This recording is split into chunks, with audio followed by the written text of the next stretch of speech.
Bertemu kembali di channel Belem Belajar Lempeng bersama Uti Sera.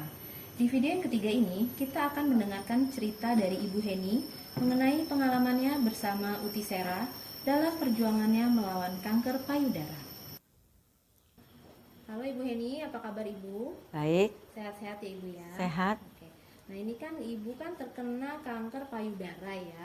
Nah bisa diceritakan Ibu bagaimana awalnya Ibu tuh kok tahu kalau Ibu terkena kanker payudara? Awalnya sih pada sekitar tahun 2001, mungkin pertengahan lah ya. Itu saya merasakan kalau kok ada yang berbeda di payudara saya sebelah kiri. Putingnya tuh agak masuk ke dalam, nggak seperti biasanya. Oke. Tapi sih kalau benjolan saya nggak bisa meraba. Jadi kan tadinya emang saya takut, aduh jangan-jangan ini kanker. Oke. Tapi karena benjolan nggak teraba ya saya abailah, saya merasa ayah ini bukan apa-apalah. Tapi malah saya bawa dalam doa, setiap saat itu saya berdoa minta bantuan Tuhan lah supaya ini bukan kanker. Oke, jadi waktu itu Ibu hanya berdoa, tapi saat itu apakah Ibu periksa tidak ke dokter saat itu? Waktu itu belum, tapi mungkin sekitar tahun 2002, oh ya bulan Maret tahun 2002, saya pergi mencari seorang dokter ahli bedah karena saya merasakan kalau putingnya itu kok semakin masuk ke dalam. Oke. Lalu ketika Ibu ke dokter, apa yang dokter katakan? Hasilnya seperti apa? Ya setelah melalui serangkaian pemeriksaan, dokter itu menyimpulkan bahwa ini menurut dia sih kanker. Dan saya disarankan untuk melakukan biopsi keesokan harinya. Tapi di situ saya belum siap. Saya masih belum bisa menerima kenyataan kalau saya ini kanker. Jadi saya memutuskan untuk mencari second opinion. Oke, jadi Ibu pergi mencari dokter lain ya? Ya. Saya akhirnya memutuskan mencari dokter bedah lain lah, seorang dokter perempuan. Nah, kemudian apa yang dokter perempuan itu katakan? Seperti apa hasilnya? Ya sebenarnya sama. Dokter ini pun mengatakan kalau ini ya mungkin kanker. Tapi beliau dengan lembut ngomong, tapi ya ini nggak bisa, dokternya nggak bisa memastikan ini 100% kanker atau bukan selama belum ada hasil lab atau hasil dari patologi. Dan beliaunya juga ngomong, ibu nggak usah takut, selalu ada harapan. Jadi akhirnya saat itu Ibu memutuskan untuk dioperasi? Iya, Lalu, saya. Hasilnya bagaimana? Hasil Iya, operasinya? iya memang dari tanggal 1 April, saya masih ingat kok tanggalnya. Tanggal 1 April tahun 2002, mulai jam 1 siang, saya menjalani operasi kanker payudara sebelah kiri. Dan ternyata sesuai dugaan dokter, hasilnya ya memang kanker ganas. Langsung semua jaringannya diangkat.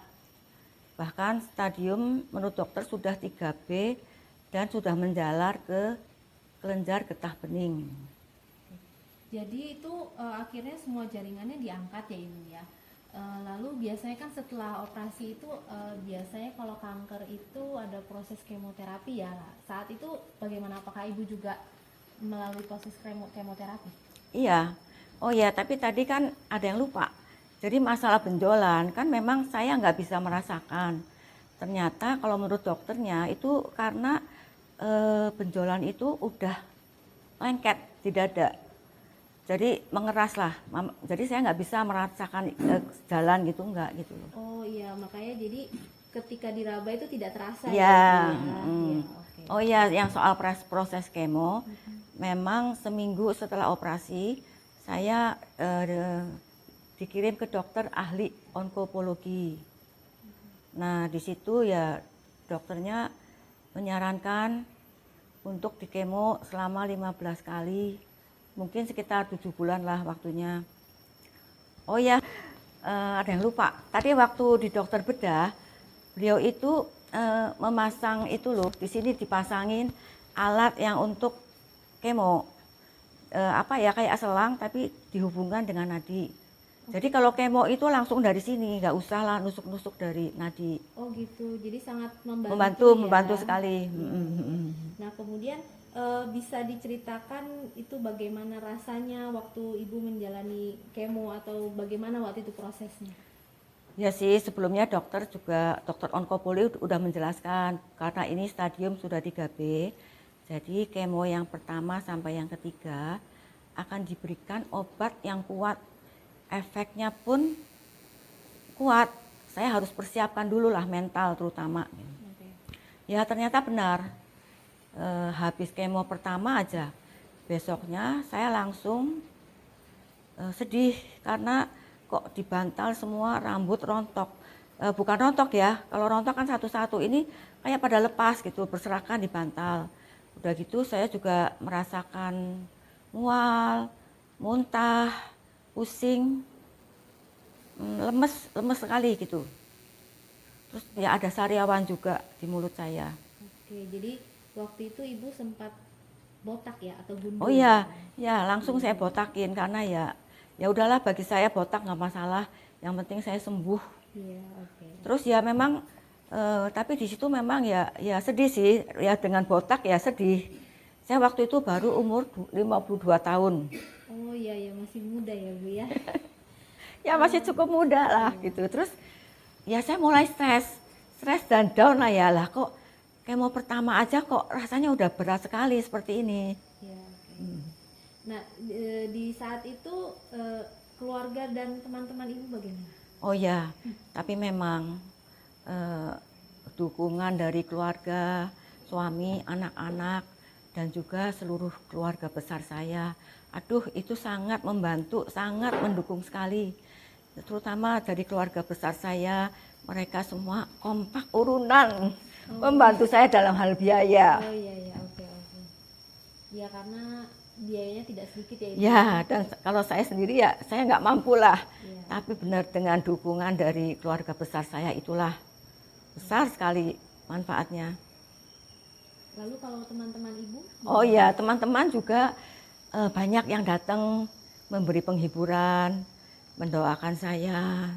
Sampai ada teman juga mengenalkan saya dengan Utisera. Ya di situ ya saya bisa melihat kalau Utisera ini kok berbeda. Berbeda yang bagaimana ya Ibu maksudnya? Bisa Ibu ceritakan lebih detail berbeda yang seperti apa? Ya soalnya nggak seperti yang lain ya. Jadi pada pertemuan pertama di rumah saya, ya kan saya kan minta didoakan supaya bisa sembuh. Tapi Utisera malah ngomongnya gini loh, lah kan ibu udah setiap saat berdoa kan, teman-teman lain juga udah banyak yang mendoakan ibu. Kalau untuk Utisera saat itu kok lebih ingin kalau mencari penyebab atau pemicu apa ya, terutama pemicunya kok saya bisa kena kanker separah ini. Oke. Itu menurut Utisera. Lah, memangnya penyebabnya apa menurut Utisera? Ya kalau menurut Utisera kan bahwa semua penyakit itu disebabkan oleh diri kita sendiri. Jadi dalam kasus saya, menurut Utisera itu penyebabnya karena adanya konsumsi kegelapan sebesar 50%. Karena stres 30%, dan karena pola makan yang tidak sehat sebesar 20%. Oh, jadi ada karena kegelapan ya Ibu ya. Nah, bisa diceritakan lebih detail itu kegelapan yang seperti apa yang Ibu konsumsi saat itu? Ya, memang saya tuh punya kegelapan. Ya, itu peninggalan dari almarhum mertua saya.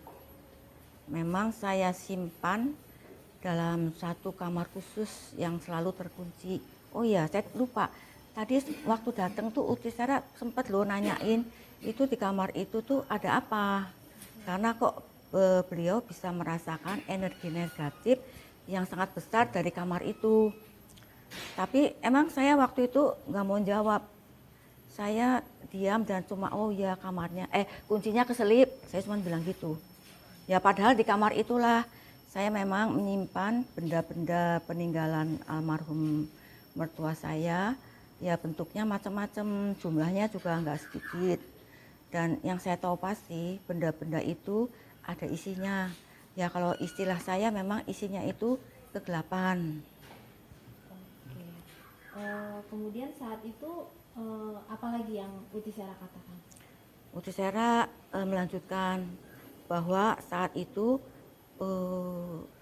udah saatnya kalau kegelapan itu minta upah. Oh iya iya betul. Ya jadi memang kegelapan itu minta upah ya Ibu ya. Ibaratnya tuh kayak kalau kita tuh punya karyawan, karyawan udah bekerja untuk kita, ya kan wajar ya kalau kita memberikan upah ya.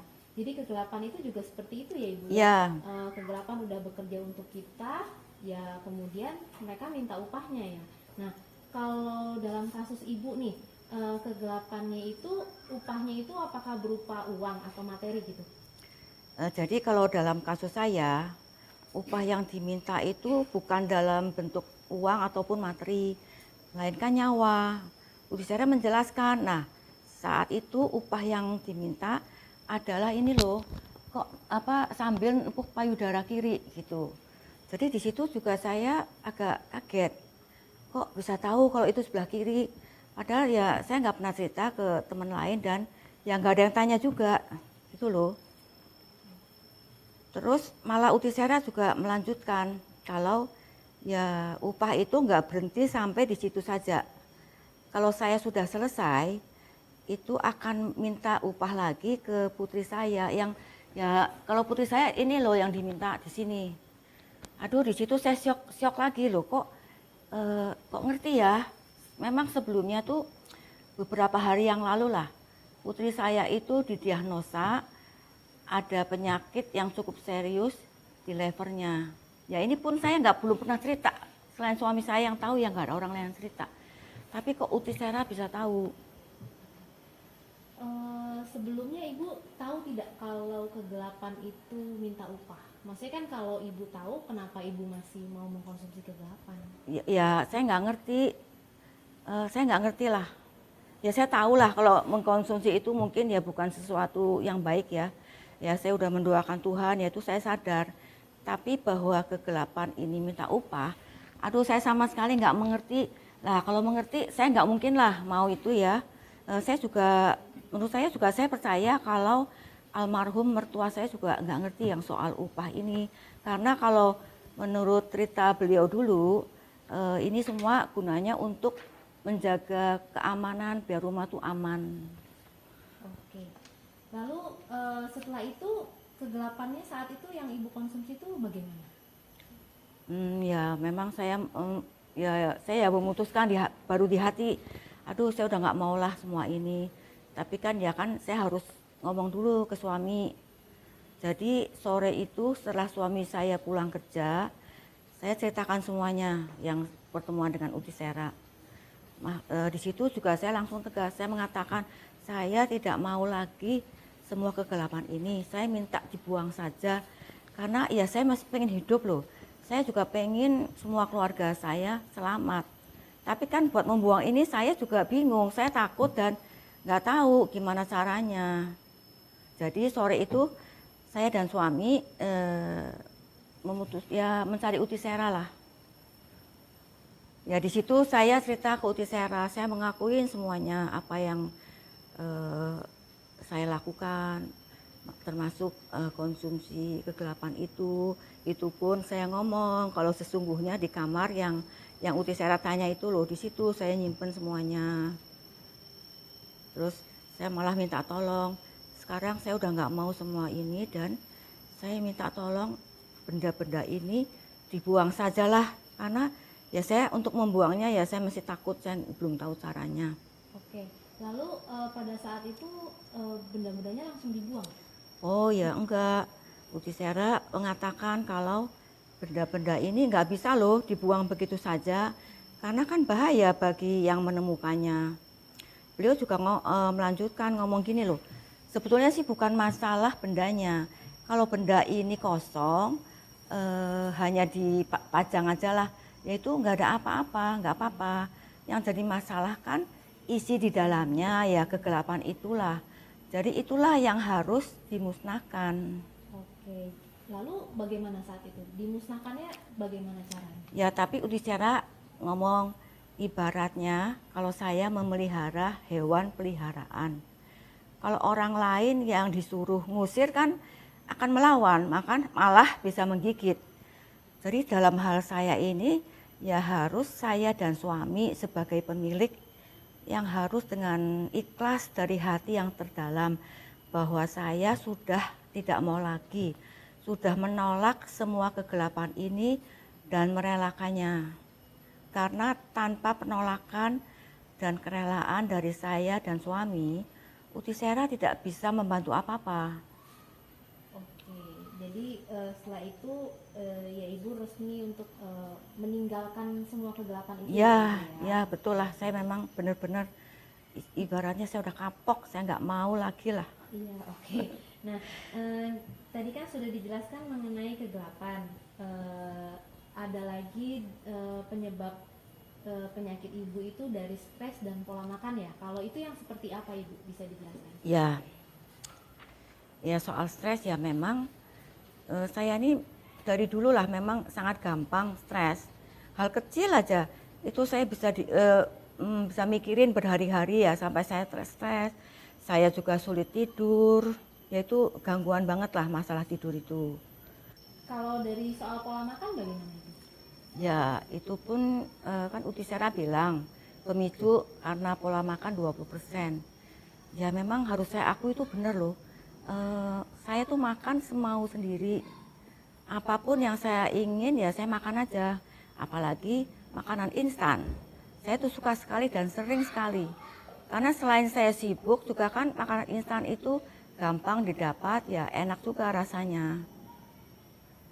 Jadi saat itu dengan uraian Uti Sera penyebab penyakit ibu itu ibu percaya ya? Iya sih, ya sebetulnya gini loh, waktu saya berobat dulu itu, saya pernah tanya sama dokter yang merawat saya, apa sih penyebab kanker saya ini sebenarnya. Tapi ya baik dokter ahli bedah maupun onkologi sama loh ngomong kalau sampai saat itu penyebab kanker belum diketahui secara pasti. Nah tapi uraian Uti Sera ya kegelapan 50%, stres 30%, pola makan 20%. Nah itu semua benar, semua tuh saya alami dan saya juga memang ya itulah ya di situ saya memang agak bingung. Ya sempat saya ragu, tapi karena itu memang nyata dan saya alami semua, ya mau nggak mau ya saya percaya sama Uti Sera.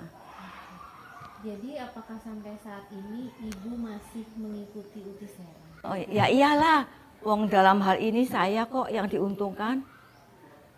Oh ya, ada satu hal yang ingin saya tegaskan ya. Kalau Uti Sera itu bukan seorang paranormal ataupun peramal.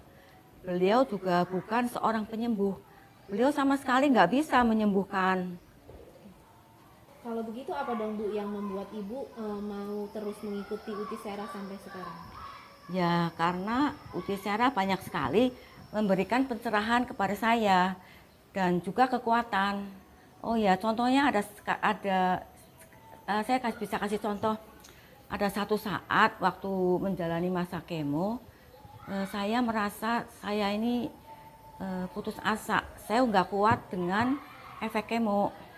Di situ saya memutuskan kalau pengen nyerah lah, nggak ingin kemo lagi. Saya pengen didoakan saja. Ya di situ saya ngomonglah ke Utisera, ya, doakan sajalah, saya nyerah, saya nggak mau di kemo lagi. Tapi Utisera langsung jawab, nggak bisa, ibu harus pakai akal sehat. Kalau ibu memang mau sembuh, ibu harus melanjutkan kemo sampai selesai sesuai dengan petunjuk dokter. Ya terus beliau ada ngomong banyak lagi lah, saya agak-agak lupa ya. Tapi ya intinya di situ, pikiran saya kok bisa terbuka dan seperti mendapat kekuatan baru yang akhirnya saya mengikuti saran Utisera dan melanjutkan kemo sampai selesai sesuai arahan dokter. Ya sampai akhirnya pada saat pemeriksaan terakhir, ya itu banyak loh yang diperiksa ya, itu kok semua hasilnya bagus dan saya dinyatakan bersih dari kanker dan sembuh total. Oke, jadi akhirnya dinyatakan sembuh total ya Ibu ya. Ya.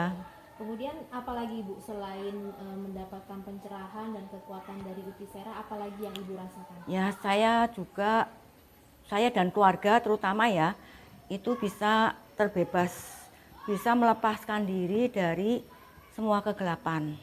Oh iya betul, kegelapan yang tadi itu ya Bu. Ya. Oke. Selain itu apakah? Ya saya juga lebih banyak tahu hal-hal yang tadinya saya nggak tahu, saya jadi tahu dan ngerti. Bisa dijelaskan lebih detail tidak Ibu, yang Ibu lebih mengerti yang seperti apa sekarang ini? Ya saya jadi tahu gelap dan terang. Saya mengerti mana yang gelap dan mana yang terang. Saya juga tahu mana yang baik dan mana yang tidak baik. Karena kalau hanya sekedar baik kan belum tentu lempeng. Tapi kalau lempeng ya pasti baik. Dan kalau berkaitan dengan pola makan, saya jadi sadar, ngerti loh mana makanan yang baik dan tidak buat saya. Sehingga saya memutuskan untuk menjadi vegetarian, yaitu memang atas pilihan saya sendiri. Saya juga jadi tahu tentang apa itu samubarang tinulis dan apa itu ngunduh woh ing pakarti. Oh memangnya seperti apa ya samubarang tinulis dan ngunduh ing pakarti itu, yang bagaimana ya Ibu, bisa dijelaskan? Kalau samubarang tinulis itu semua perbuatan saya, sekecil apapun yang saya lakukan, itu semua ada yang tahu. Ibaratnya seperti CCTV dan komputer Tuhan itu tidak pernah error. Jadi semua yang kita lakukan itu diketahui ya Ibu ya? Ya. Kalau ngunduh yang pakarti seperti apa? Nah kalau ngunduh woh ing pakarti, apapun yang saya lakukan, ibaratnya semua perbuatan saya, baik itu perbuatan yang mulia ataupun yang jelek, semua itu ada buahnya, semua itu berbuah. Dan pada akhirnya buah itu harus saya unduh sendiri, bisa juga diunduh oleh anak ataupun cucu-cucu saya. Jadi intinya apa yang kita lakukan itu ya itu akan berbuah ya? Ya betul. Ya memang kita sendiri yang akan mengunduhnya Ya. Lalu apa lagi Bu? Ada lagi yang? Oh ya, satu hal yang menurut saya juga penting, saya jadi bisa belajar hidup lempeng yang sangat bermanfaat untuk saya. Nah, kalau menurut Ibu apa sih manfaat hidup lempeng dalam kehidupan Ibu? Ya dengan hidup lempeng, kalau yang saya alami dan saya rasakan, saya kok jadi merasa lebih damai. Selain itu juga dengan masalah yang selalu datang silih berganti, saya lebih mampu untuk mengendalikan diri mampu untuk berdiri di atas masalah-masalah tersebut, ya bahkan kok bisa mencari solusi yang menurut saya pas. Saya juga jadi sekarang itu udah nggak gampang stres, tidur juga lebih gampang. Oh iya, flashback dikit ya. Sekarang saya bisa melihat pada saat saya masih mengkonsumsi kegelapan, itu saya dan keluarga kelempengannya sampai minus 7,1.